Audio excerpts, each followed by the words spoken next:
Hey everyone, great news. The USDA has finally released the 2026 COLA numbers for the SNAP program.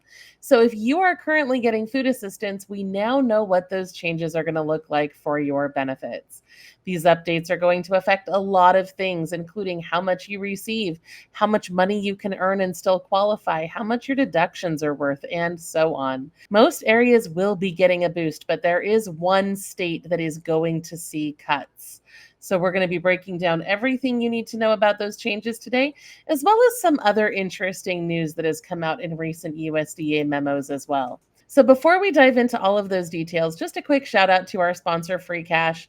They offer a great way to make a little extra money online, testing new apps, playing games, and more. You can check them out at the link that you see there on screen. Now, of course, the new USDA COLA will take effect starting October 1st, and it will remain valid through the end of next September. Like I said, those benefits are increasing everywhere except one state, and that state is Hawaii.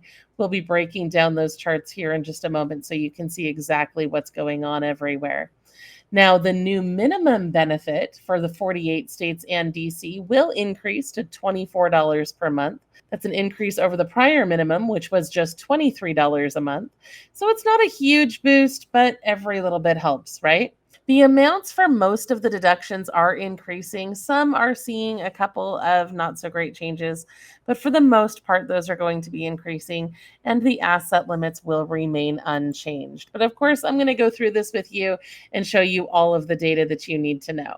So here we're looking at the maximum SNAP allotments for the 48 contiguous states and Washington, D.C. So if you live in most areas, this is what the maximum benefit table is going to look like.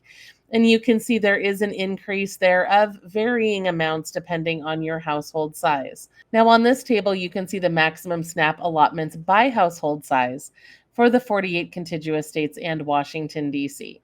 You can see there that there are modest increases for most household size, ranging from $6 to, $35 a month, depending on the size of your household. One thing to note is that the rate for each additional person has gone down by $2 each. So if you live in a household with 9 or more people, that is something to be aware of, as it will offset those increases.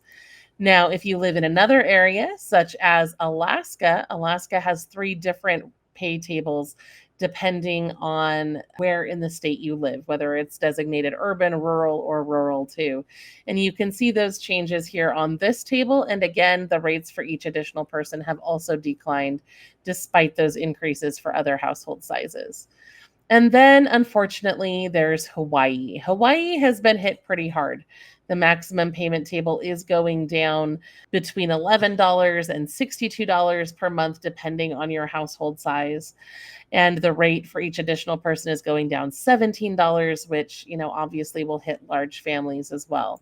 In other areas like Guam, there are different changes. I'm just going to scroll through these really quickly because I don't know how many people this applies to. Feel free to pause and linger on these charts if that's something that you're interested in. Now, like I said, the minimum SNAP allotment is increasing to $24 for those 48 states in DC. It's also increasing by $1 a month for the Virgin Islands, urban Alaska, and rural 2 Alaska, but interestingly, not in rural 1. Now, again, those were the maximum and the minimum tables. Most people get somewhere between the two, depending on how the SNAP calculation shakes out. When you see those things increasing, it generally means you're going to get somewhat of a bump, even if it's not as high as maybe the maximum table would show. There are also changes to the deductions. And if you've seen our other videos, we've walked through how these deductions offset your income calculation and help you get more SNAP benefits. So the amounts for the standard, excess shelter, and homeless shelter deductions have been adjusted. Let's go through those really quickly here. So you can see the standard deduction. You don't have to do anything to get this. This is just automatically applied depending on your household size. And you can see those changes reflected there depending on where you live.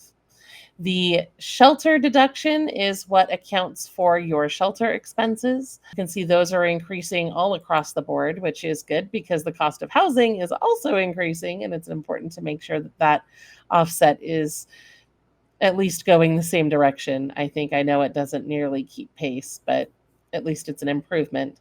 And then the homeless shelter deduction is also increasing by about $9 for all areas as well.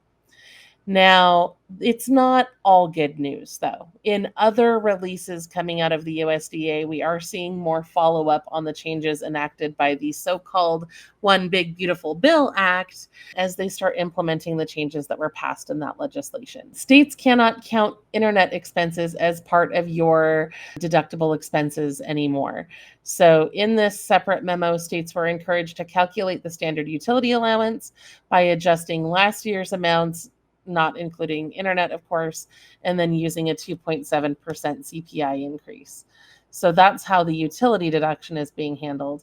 And then the heating and cooling standard utility allowance is getting a lot more drastic changes. So if your SNAP household includes either a senior or a person with disabilities, you can still get the heating and cooling utility deduction even if you're receiving energy assistance like LIHEAP. If you do not have a senior or a disabled person in your household, you're only going to qualify for that if you're actually paying for your own heating and cooling costs. Another thing to note is that LIHEAP and other utility assistance programs are going to count as income for your household if you do not have an elderly or disabled household member as well. So those are some important changes to watch. They are also increasing the income limits for SNAP. So you can earn more and still qualify going into this next year. And of course, if your household includes someone age 60 or older or someone with a disability, you can qualify with even higher income as well. But we're going to look at those charts so you can see what I mean. So this is the net income chart, or after your taxes and I believe your deductions are removed. This next chart is going to show the gross income requirements. So before taxes and the deductions, so that you can see that chart there depending on where you live. You can see those increases are happening for all household sizes and all areas, including Hawaii. This chart is really important because I think a lot of people miss this one. But if you have an elderly or a disabled household member, this is the income chart that matters to you. And you can see that the numbers are substantially higher here than they were on the previous chart. So that's an important thing to take note of if you have a senior or a person with a disability in your household.